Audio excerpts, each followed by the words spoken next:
What's going on, guys? Welcome back to the Steak and Antler Show with your host, me. I'm Sam. It's 2023. Everyone's wanting to either eat healthy, get in shape, whatever it is. I've got a recipe that can help you accomplish your goals. Today, we're making high protein, super easy chili. All you gotta do is once you assemble that bad boy, throw it on low for 8 hours and just leave it alone. Forget about it, and we don't have to worry about it. Let's check it out. We've got our chili. I'm not sure if you guys can see that. I'll figure out a way to let you see it. I'm just gonna dip some of this up for you guys. Oh my gosh. Not sure if you can tell. We'll figure this out. I'm a one-man kind of video. I'm not even a videographer. I don't know what I'm doing.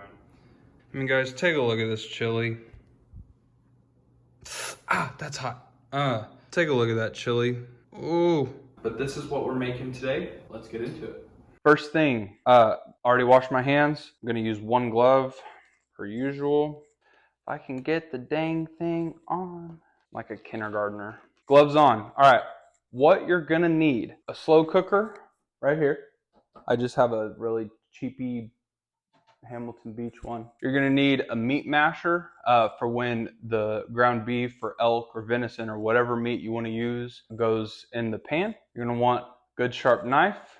And then for the food, you're gonna want 1 pound of whatever meat you want. I'm using just a 90-10 sirloin for this week. The people that I'm cooking this for don't really like exotic meat. Gonna go with beef this week. I've got some bowls here set out. I'm not sure if you can see these.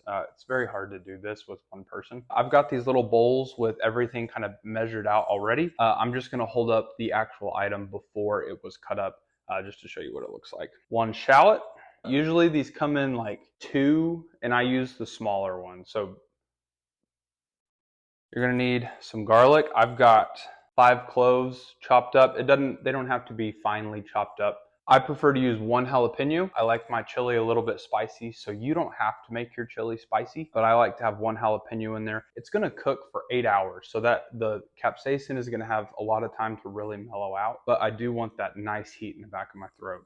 Smoked Spanish paprika. It's a Mediterranean blend from H-E-B. It's really just like a lot of oregano. 1/2 teaspoon chili powder, 1/2 teaspoon red cayenne pepper. Lastly, I've got 1/2 teaspoon of garlic salt. All right, so mixture of 1 to 1 to 1 to 1 to 1 to 1 to 1 spices. You're gonna want tomato paste. I'm gonna do like a heaping tablespoon, so it's probably gonna be like 1.5 tablespoons.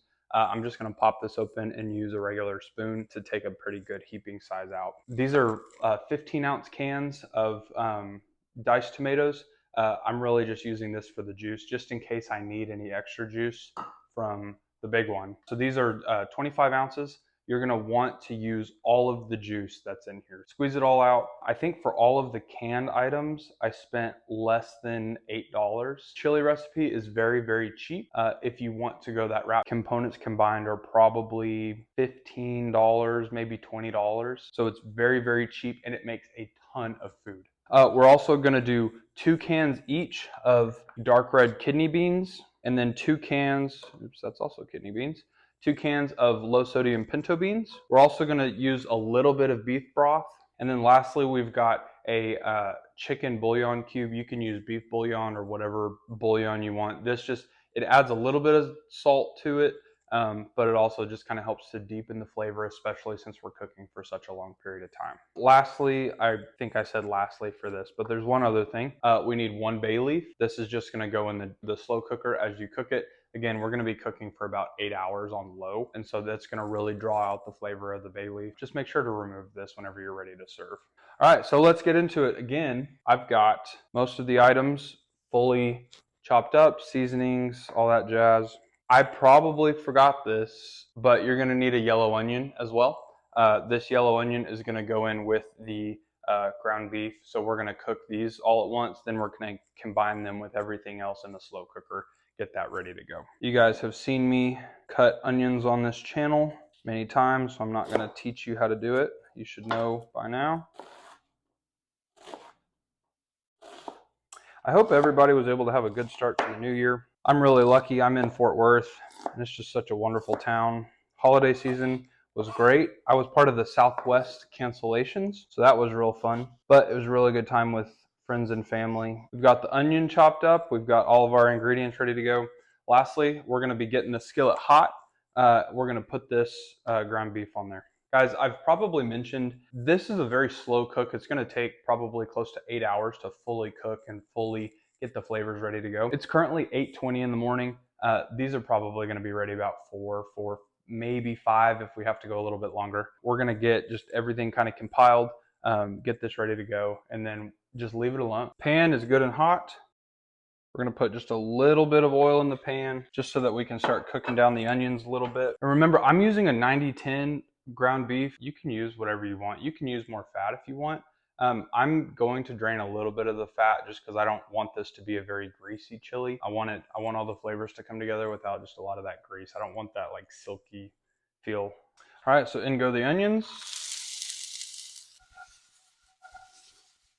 Took the glove off for a little bit. I'm going to just add a little bit of pepper and a little bit of salt to really help draw out the moisture of the onions. I also don't really want to season the beef all that much. I want everything to already be kind of pre-seasoned, ready to go, just so that all the levels are perfect and we don't really have to add anything to it. It's better to under season so that you can always go back later. If you over season, you could potentially ruin the chili. It's cooking for such a long time that won't really matter, but you don't want to overcook everything.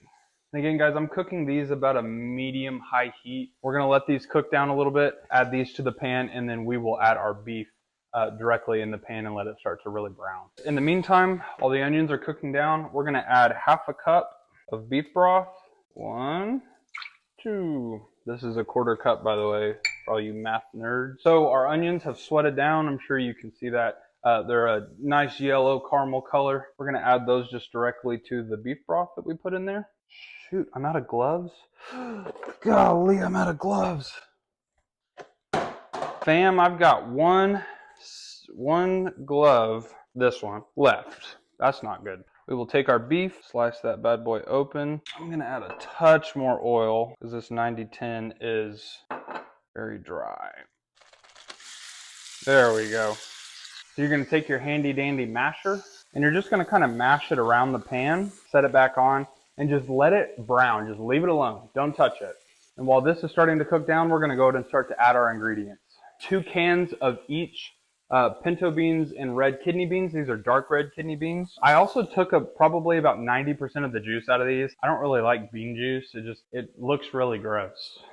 Can number 2 of each. We're going to take our seasoning. Sprinkle it over the top. Again, this was a 1 to 1 to 1 to 1 to 1. Pretty much all of the juice that wasn't enough juice, like I said, so you're going to want another little one. You'll want to do about half a can of the smaller can of tomatoes. Perfect. So our beef is nice and brown. So we're going to start to break it up. You can see that beautiful color that's starting to come in on it. And guys, you're going to want to cook this and break this up into teeny tiny pieces. So guys, I probably put a little too much oil in the pan whenever I put the beef in because now all the fat has had a chance to draw out. So we're going to need to cook this a little bit extra longer. A little bit extra due to the increased level of moisture that's in here. All right, guys, and lastly, we're going to use our tomato paste. So like I said, we're going to probably do a tablespoon and a half. This is a pretty heaping size of tomato paste. We're going to put that directly in the pan with the beef. We're going to let that start to cook down a little bit. And now we've cooked this to where a lot of the moisture has come out. So I'm actually going to add just a little bit of water. This is about 2 tablespoons of water.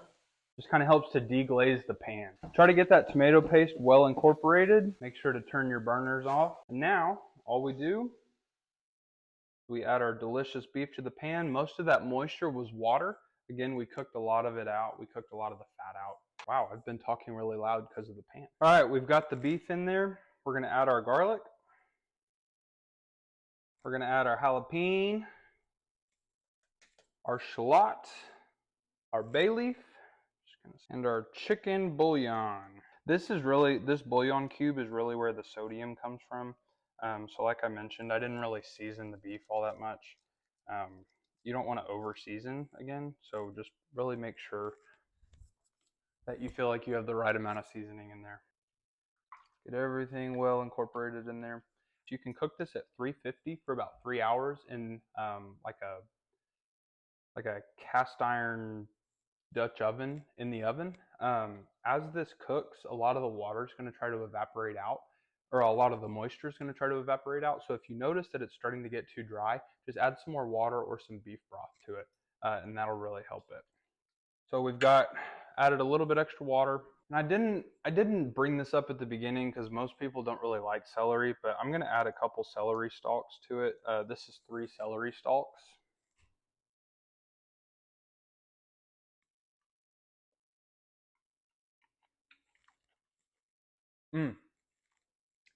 Those beans haven't been really cooked down all that much, so that's a little gross. Everything else tastes really, really good. The seasoning is really good. There's a gentle heat from the jalapenos and the cayenne pepper. Put our lid on, turn that bad boy to low.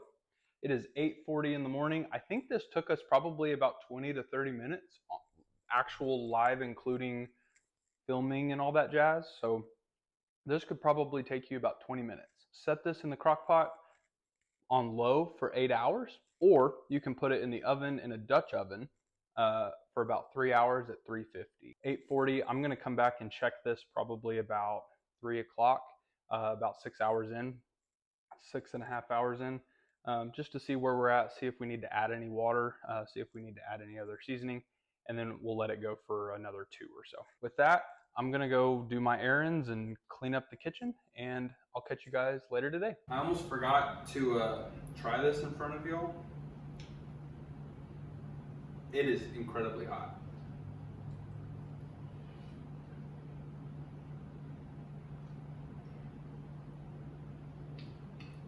I promise you guys, this is better than your mom's chili. I promise. I promise. And your grandma's chili. All right, everybody, that does it for me. From the chili and from me, wish you a happy and safe New Year to get started. Make sure you like, comment, subscribe. And let me know what you want to see me cook next. I already kind of know what we're going to cook next, but if you got any ideas, be sure to drop them in the comments. Thank you to all my 19 subscribers. You guys are awesome. I love hearing y'all's feedback and getting texts whenever I make these videos. So you guys are the reason that I keep doing it. So next week, next time, we're making chili oil. Catch you guys later.